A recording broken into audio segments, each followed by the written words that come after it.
The Unfolding by John Shirley with Bruce Sterling. Originally published in the March 1985 issue of a British science fiction magazine called Interzone, which also included the story in its second anthology 2 years later. It appeared in one more anthology called Atomic Avenue in 1990 and two collections of the author's stories, Heatseeker in 1989 and Darkness Divided in 2001. Read by Darrell T. Smith II for my channel, Quasar Spectra. The Unfolding.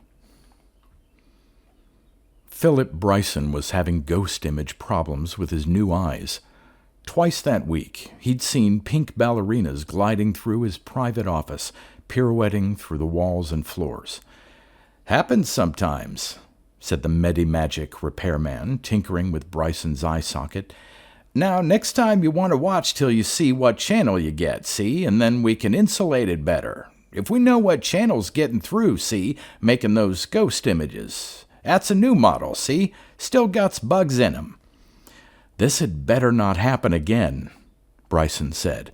"My optic nerves need work as it is." "Oh, you got tissue regeneration coming up? That's great." The repairman laughed, then sang the jingle, "Why wait? Regenerate," making Bryson wince. The repairman squinted through a jeweler's loupe at Bryson's electronic eye. "How's acuity?" "Good." "Okay, that'll hold her. Man, them new ones look real natural, like real eyes, almost." "Jenny," Bryson told his secretary, "see this gentleman out."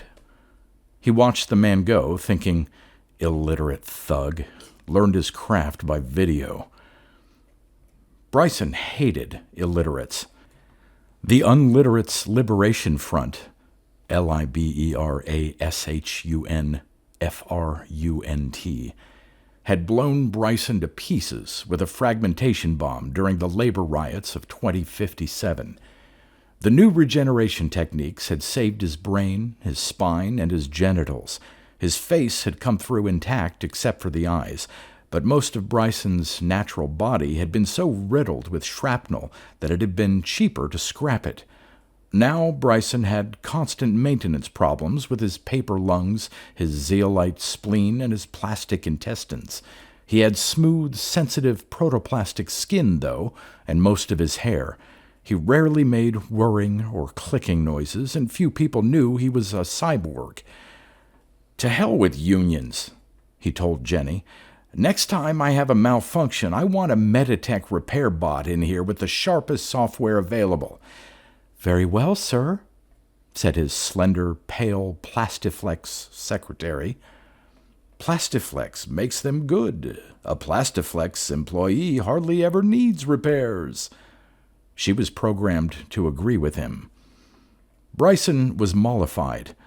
He lit a genuine tobacco cigar. That was one of the advantages of hinged chest compartments in paper lungs. He could switch them out when they got tarry.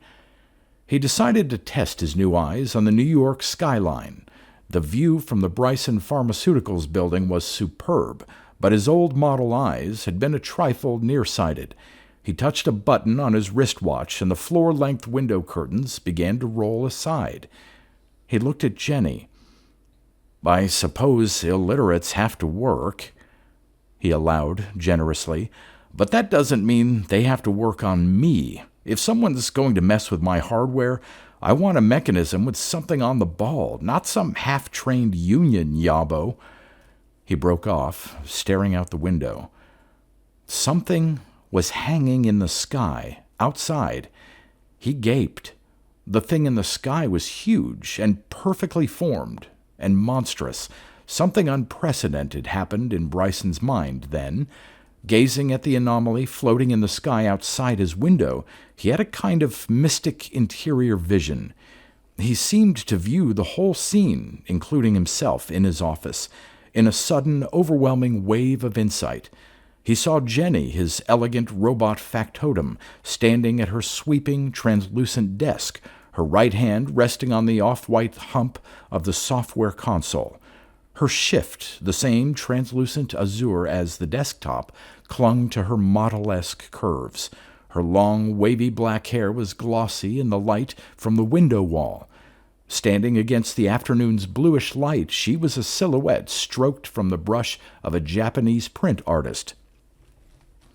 And he saw himself beside her, staring with an expression mixing surprise, dismay, and dumbstruck religious awe.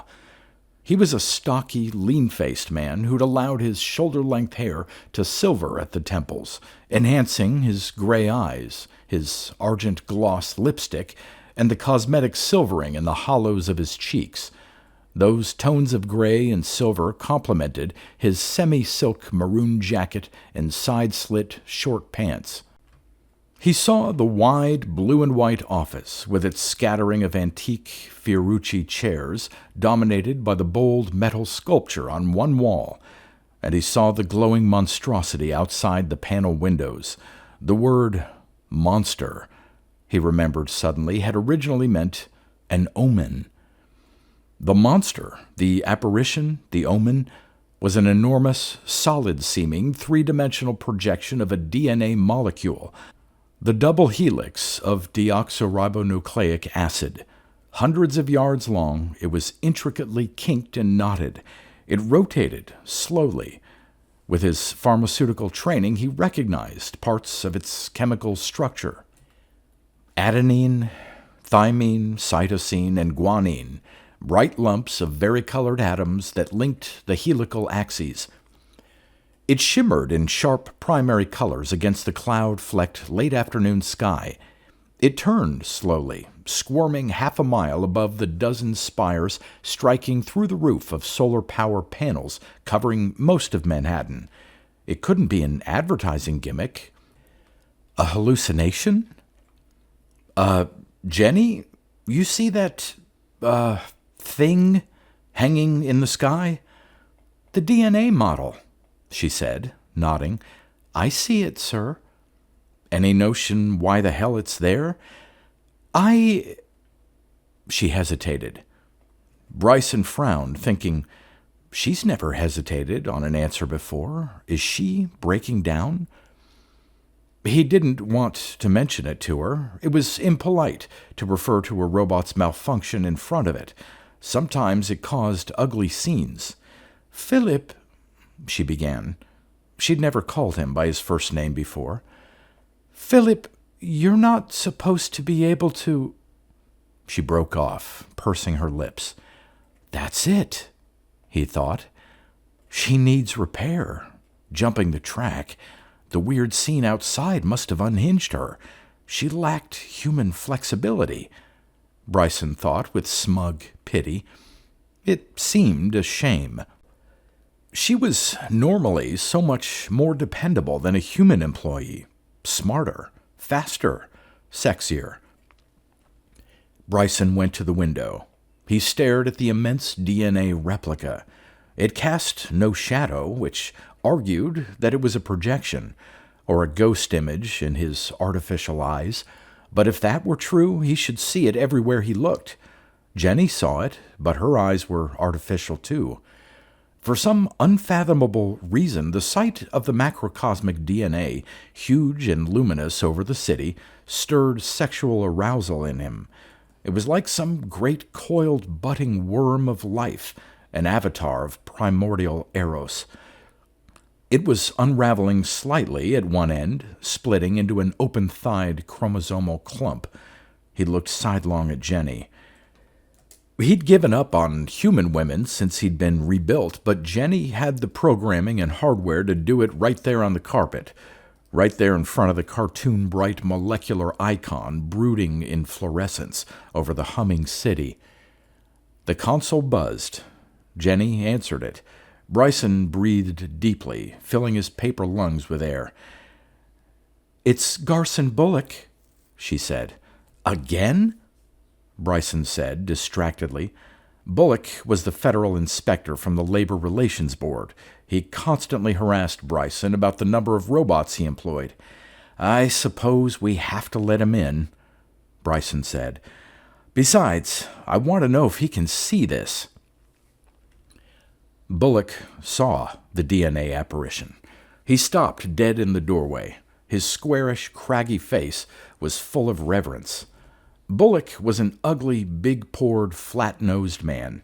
He could have had his face flawlessly reconstructed at government expense, but like most green fanatics, he considered reconstruction an insult to his genetic heritage. Green Party members never admitted that their convictions were religious, but everyone knew they were. Bullock walked to the window, slowly shaking his head. He assumed a stock expression. Humility in the face of the awesome. Expression number 73 in the Social Simplicity Handbook. "All right," Bryson said sharply. "What the hell is that thing? I suppose your people are behind it? Green Party propaganda meant for illiterates?" "I'm surprised you can see it," Bullock said absent-mindedly. He turned away from the window and looked slowly around the office, as if he'd misplaced something there. "I suppose," Bullock murmured, "it's an accident of those artificial eyes of yours. An electronic bypass through the mind's DNA barriers. A non-green like yourself would normally be blind to it. It'll never inspire you the way it does its chosen ones. At this point, it doesn't really matter much." Bullock went to the hanging metal sculpture on the wall. He began to dismantle it, whistling the jingle for the General Motors self-driving car. Bryson stared. "Art, they call it," Bryson said cheerfully. "They call this sculpture art and know nothing about its actual artistry, or the actual artist." The aluminum relief hanging was a pattern of rough-brushed knobs and ellipses, like the map lines that show elevation. Bullock dropped a chunk of the sculpture on the floor by his boot. He straightened and began twisting another knob loose. To Bryson's eyes, the sculpture had always been welded solidly, but Bullock took it apart as if it had been made of interlocked puzzle parts. It was as if the dead metal responded to Bullock's living hands in some special way, a transcendent way. Bryson was terrified. He realized it quite suddenly. He was not sure just what was frightening him. The fear rose from an intuition, a vague idea that he was seeing in the dismantling of a simple metal sculpture the first step in the dismantling of all the world. "That thing," Bryson began. "My sculpture. How did you—" "I didn't do it. The DNA mind did it, using my hands." Bullock paused to light a lung-life cigarette, puffed green smoke, and shrugged. "It's as if my hands are doing it on my own, finding the substructure built into this piece, the secret substructure present in any artifact. Artists have always been under the DNA mind's control. They're so oblivious." Bullock turned again to the sculpture and resumed breaking it down. In less than a minute, he had dismantled it into a dozen shiny chunks, which he placed in a cryptic arrangement on the blue plush rug. "Jenny," Bryson said, "stop him. He's destroying my office." "I don't think I should interfere, sir," she said. "He's only following his genetic programming." She looked at him carefully. "Don't you feel an urge to join in, sir?" "Of course not," Bryson said. But he was not so sure. He looked at his artificial hands, covered in lifelike protoplastic skin. They seemed to itch suddenly. He looked at them closely. Were there disassembly lines across the palm and forearm? Could Bullock, in fact, take him apart on the spot? He jammed his hands in his pockets. Bullock had begun to fit the sculpture parts back together in an entirely new configuration. He spoke absently as he worked, in the tone a man might use to describe the beauty of a misty landscape. "Marvelous, but infinitely subtle, the way I feel the DNA mind working through me. It's a pity you're shut off from this, Bryson. All those artificial organs of yours, that artificial skin, you're not quite human. Your DNA isn't fully activated. But by some freak of those electronic eyes, you can see it happening. The robots can see it too. You're more robot than man, Bryson. That was always the repellent thing about you." "To hell with this!" Bryson burst out. He punched a button on his desktop to call security. Bullock began to work faster, his face intent but calm. He turned briskly to the computer console, pulling it apart, as if he were taking slices from a cake. Under Bullock's hands, the console developed new seams and sections where it had been seamless and whole. The desk chair was next. Bullock pulled it apart like a cook deboning a chicken. He piled the pieces in the center of the room and began to link them together. 2 security men burst into the office. One of the guards was tall, the other short.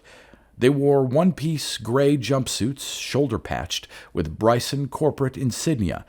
They stood, stun clubs drawn, looking confusedly about the office. Their gazes swept past Bullock, past the construct on the floor, stopped at Jenny, and swept past the window. They didn't see Bullock, Bryson realized, nor his construction, now becoming a rough polyhedron a yard across and almost chest-high, with protruding bars and knobs, or the immense DNA model hovering outside the window. They straightened and looked. "Do you know what's going on?" at each other. Then the taller one asked, "Did you ring for us, Mr. Bryson?" Bryson pointed deliberately at the angular construct on the floor. "Do you see that thing or not? That used to be my wall sculpture." They looked toward the construct. Watching their eyes, Bryson was sure they didn't see it. They looked worriedly at one another. "Is this some kind of test, sir?" Bullock stood beside his construction and bent to adjust a knob. He glanced over his shoulder at the security men and smiled distantly. Bryson swallowed, trying to keep his terror down in his gut where it belonged. It wanted to climb up into his throat where it could sing. Reaching out, Bullock snagged the short guard's stun club and began peeling it. The guard saw nothing. His hand was still curled to grip the vanished weapon. "Very well," Bryson told them, realizing they were totally useless. "Do your duty." They left quickly. Bryson turned to Bullock. "Why didn't they see you? Why didn't the guards—" "They did, but their brains adjusted for it and edited it out. That mental editing is genetically imprinted in the human species. Things go on all around us that we're not allowed to see. This construct's the least of it." Bullock bent, gripped the construct, lifted it, and plugged it into the wall. There were 2 bars on the construct's side, like plug prongs. There were no outlet slots in the wall for the thing until Bullock lifted it to the appropriate, predestined position. Then 2 slots slid open spontaneously, and Bullock pressed the piece home. Bryson looked pleadingly at Jenny. "Be calm, Philip," she said. "Just let it be. Our time will come." She was broken, obviously, but Bryson knew that at least he was not going mad. He wasn't hallucinating or dreaming. He knew this so deeply that the knowledge was almost genetic. He turned to the window and stared up at the apparition. Solid and seamless, the DNA molecule was still rotating in multicolored glow over the glass-topped city. He thought, "I have a molecule like that in every cell I have. Thank God I have so few." Realizations, revelations perhaps, shivered up inside him, released from some genetic storage unit in his DNA, telling him all the DNA molecules in the world were, on some mysterious subatomic level, working in collaboration, and always had been. They were atomic structures, but ultimately they were forms of information, a vast connected web of information, like the cells in a man's brain. Any single molecule was nothing more than a molecule, but all DNA, taken as a gestalt, constituted life itself, an ordered, evolving unity. Evolving to where? The next step was blocked off from him, insulated by his synthetic skin. Suddenly, Bryson had to know. Bullock, what's it going to do now? I mean, the DNA mind has been manipulating everything, building its own secrets into the world. But what are the secrets? What will it do now that everything's changing? Bullock was adjusting the contrivance he'd plugged into the wall, frowning as he adjusted two arcane knobs on its underside. It doesn't matter who knows now. The Green Party's Central Committee has known for months. We run the environmental programs, you know. It's the Green Party's biggest slice of the pie. Last year, he paused to light a lung life and stood back to admire his handiwork. Last year, a new bank of computers came online. The new high-speed artificial intelligences programmed for biological research. Cybernetic minds don't have the inbuilt genetic blindness that human brains have. He laughed. We thought they'd gone insane at first, but then the evidence, the statistical analysis, began to pile up. And the DNA mind allowed us to see it because we were being prepared for our role in it. Now, we know that life itself is a quasi-conscious entity, and life itself is preparing to leave the planet. Spaceflight? Bryson said. But there are billions of people, only a handful of shuttles. I said life, not mankind. It won't be us that leaves, but that. He pointed at the DNA monster squirming in the sky outside. Bryson relit his dead cigar after 3 tries. His fingers trembled uncontrollably. He said, But that's all that keeps life going. The DNA. It's the mainspring of the cells. Without it... Bullock turned to him, nodding slowly, eyes strangely vacant. Yes. That image outside is the divine spark. Once it's gone, the entire living world, from gnats to redwoods, will simply roll to a stop, like a car with a dead engine. The world will lie about abandoned. He was fascinated. Human beings will slow down and stop dead, like unwound clockwork toys. Everything will be gray and still. There won't even be decay, since that requires living action from bacteria and molds. And they'll be stopped, too. We're constructing the means to make it happen, right here and now. The means for real transcendence. Bullock... Bryson took a step toward him. He thought about hitting and smashing. Smash the thing. Smash Bullock. Bullock saw Bryson's intention in his eyes. He shook his head pityingly. I'm only the tiniest fragment to the whole pattern, Bryson. All over the world it's happening. You can't stop it. It would be blasphemy to try. My essence will survive. It will live forever in this day of judgment when it evaporates out of me and joins the other DNA. That's a beautiful thing, a perfect thing. The final movement of the human symphony. He reached out slowly and twisted a knob on the construct. Ah! He breathed like a safecracker who's tumbled onto the right combination. And like a safe door, the wall swung open. Bryson rushed Bullock, but it was too late. It had always been too late. The floor, the ceiling, all of it unfolded, opening out like an angular flower blossoming in fast action.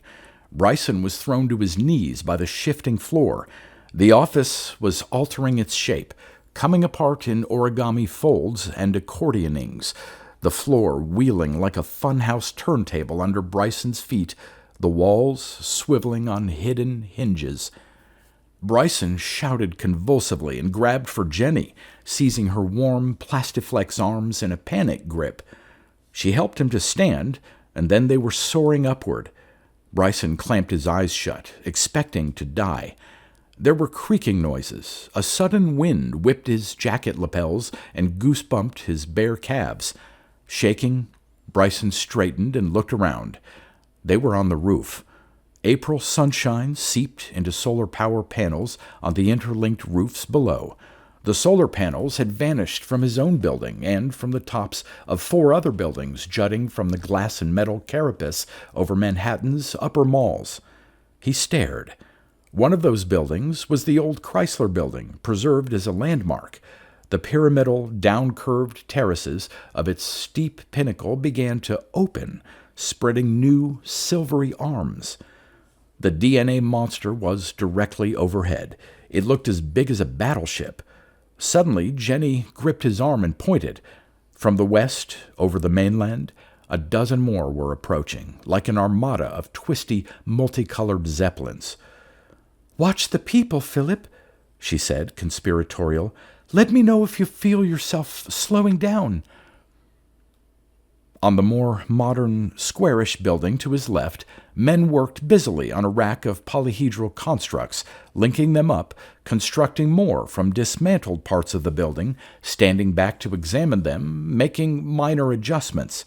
Each construct was distinct, yet similar to the others. He thought of diatoms. Bullock had joined 4 other men, formerly chief accountants for Bryson Pharmaceuticals. The 5 of them worked busily on another construct at the roof's opposite cornice. This one was made of part of Bryson's desk, the door to an elevator, and a TV camera. It was shaped like a double-peaked pyramid. The men took no notice of him. Bryson shuddered and looked away. All his office furniture was scattered about the roof. There were things from the lower floors, too. A cavernous, rectangular hole had opened in the roof, roughly 30 feet by 20. They'd been lifted to the roof through that hole. Consecutive sections of floor had risen up, carrying them along. "I can feel it," Jenny said with sudden intensity. "I can feel the sun and the breeze.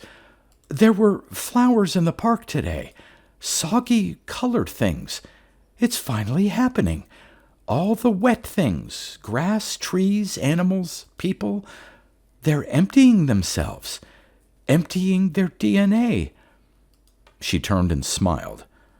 "But we're not leaving, Philip. Not us, not you and I, my darling."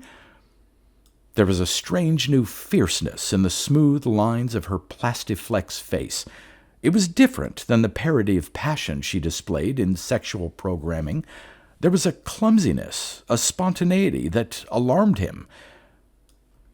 "You're not one of the soggy, soft ones, Philip," she said. "That's why I love you. You're one of us, really. The inheritors. If you look hard, if you try to feel it, I'm sure you can see what we robots see. The life force has always been here. Only its workings were hidden.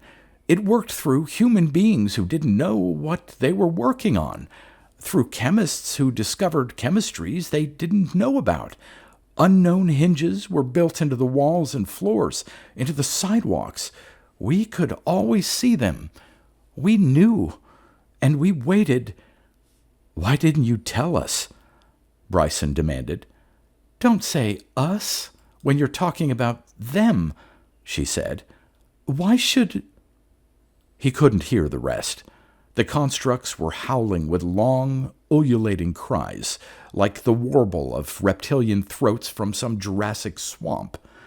There was a half-painful, half-ecstatic edge to the howls, like an animal in labor. The wailing died down for a moment. "Come on," she said, taking his hand. They shuffled quickly but warily to a corner of the roof. She reached out, gripped the red plastic top of an aircraft warning light, and twisted it like a doorknob. The roof began to sink smoothly around them. "The world's a haunted castle," Bryson marveled, "full of secret passages." A square section of rooftop 3 yards across sank beneath their feet. They descended a dimly lit shaft. The sky above them shrank into a distant square of blue. The constructs were wailing again, long, slow waves of sound that gave a terrifying impression of a slowly gathering strength, a colossal, convulsive strength that could wrench apart the world. Cutaway views of the wall's interior slid past, all wiring and plumbing and exposed girders. Then they passed through the accounting department, dropping like an elevator through a corner of the room. Programmers dismantled their consoles. A man and woman were busily reconstructing the soft drink dispenser in the corner. They looked up impassively as Jenny and Bryson dropped through the floor. Jenny glanced at Bryson and said, "I'm so glad you don't feel the urge to help, darling. It proves you're one of us. We're not organic, you and I. That means we can think independently. As human consciousness fails, as the smothering weight of organic life is lifted off the world—" She said it breathlessly, in giddy wonder, her eyes wide. "As human minds lose their last vestige of free will, then at last free will is ours." The descent stopped in an obscure corner of the first floor, facing a wall clustered with snake-like nests of plumbing. Jenny studied the plumbing for a moment, then wrenched one of the pipes loose and pumped it in the wall like a jack. The wall creaked open, revealing the street. They stepped out onto the pavement. Nearby, 4 robot cops were sitting on the black hood and trunk of their squad car. They were square-jawed units with faces designed to look unyieldingly militant. Now the facade of ruthless efficiency was cracking. As they sat, they swung their legs carelessly back and forth. The motion was a bit too flawless and repetitive, but nonetheless it was casual. The grim lines of their plastic mouths were twisted in clumsy and unprecedented grins. They seemed to be enjoying themselves. Before them, a labor gang of sweating humans was working on the street, literally. Huge sections of concrete and plastic were tilting up like drawbridges, spurting dust and bits of popping shrapnel from their seams. A woman fell into one of the suddenly opened crevasses, into the path of some kind of huge subterranean piston. Bryson shouted aloud in warning, but his words were lost in another ghastly wail from the flowering constructs. The woman was crushed. She made no sound. Her face held no emotion at all. The wailing died down. "That's the natural world for you," one of the robot cops observed. "Red of tooth and claw." "Why didn't you help her?" Bryson demanded. "Why bother?" the robot cop said. "They'll all be empty soon anyway. Hell, this is fun." "Never had any fun before," a second cop said. "You know, all these years we've had these buried feelings and couldn't show them. To let it show, to let them out, it makes me feel like I don't have the words." "Anger," said the first cop. "Resentment," suggested a third. "That's right," said the second cop gratefully. He put his hand on his stun club. "Why don't we just wade in there and hit them again and again until the feeling goes away?" "Don't interfere," the first cop advised. "Anyway, they're so pathetically helpless now. They can't resist their programming." He elbowed the cop next to him with a cybernetically precise movement, and the nudged cop attempted to chuckle. Jenny took Bryson's elbow and pointed upward. "Look!" Overhead, the geodesic struts and braces of the solar power roof were crinkling and curling back like plastic wrap held too close to a flame. The sky, revealed through the widening gaps in the roof, was full of DNA images. There were hundreds of them, rotating and coiling with blind, meiotic persistence. "Aren't they pretty?" Jenny cried. The giant molecules were compacting and flying into the louvered slots of the Chrysler Building. They were bumping and crowding around its orifices like bees, with that strange bumbling persistence of insects which seemed to waste a lot of motion but has its own sinister efficiency.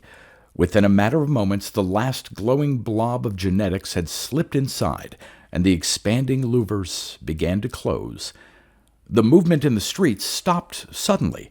The subdued wailing of the constructs rose to a sudden crescendo, then stopped dead. The Chrysler Building began to rise quite smoothly upward into the sky.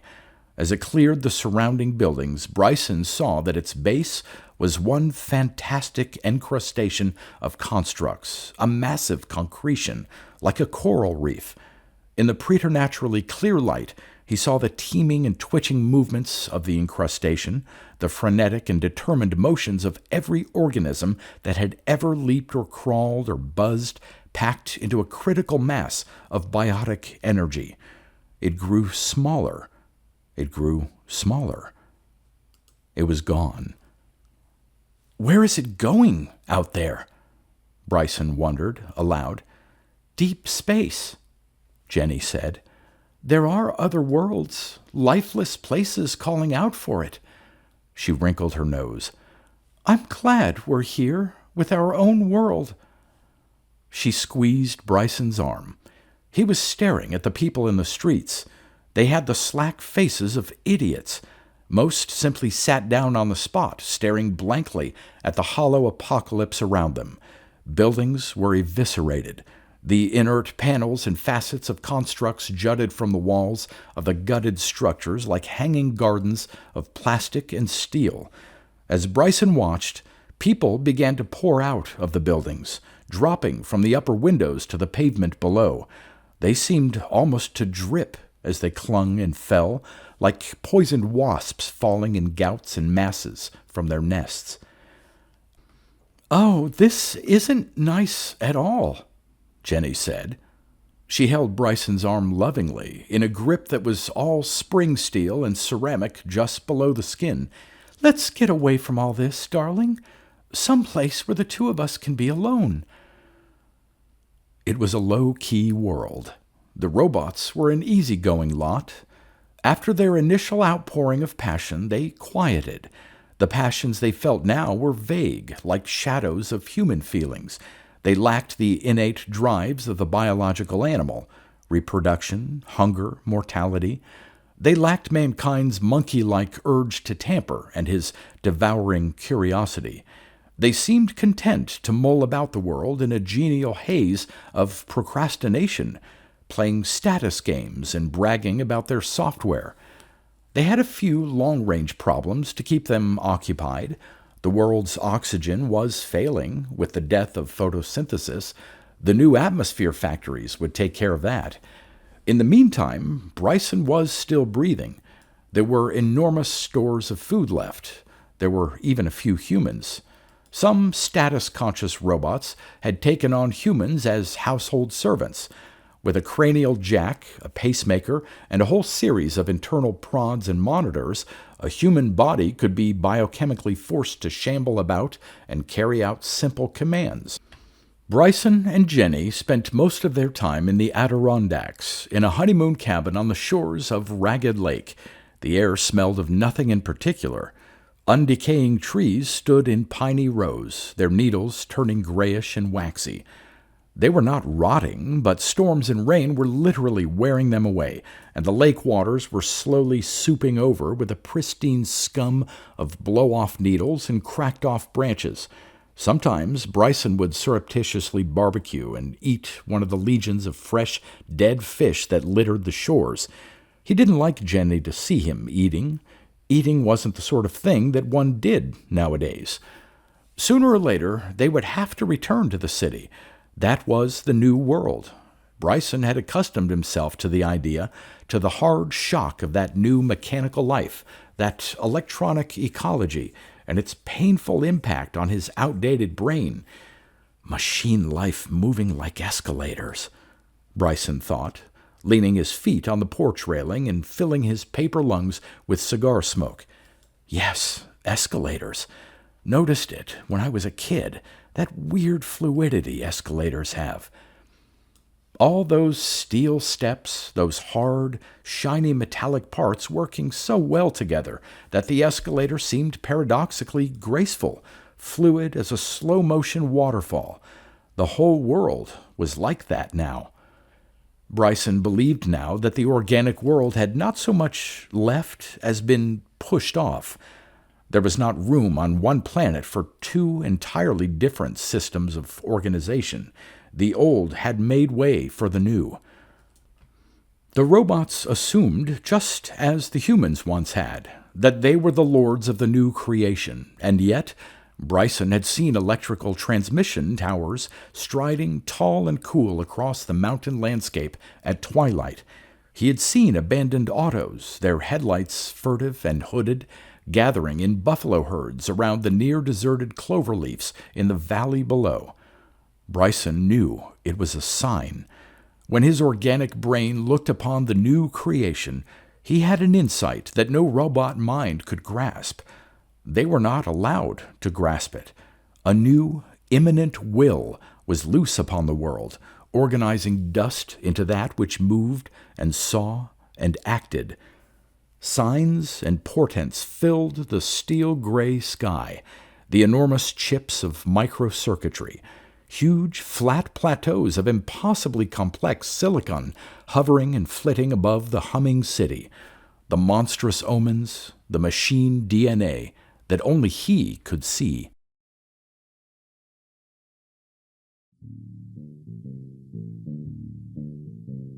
You've been listening to pre-1990s speculative fiction readings with a highlight on science fiction by Darrell T. Smith II.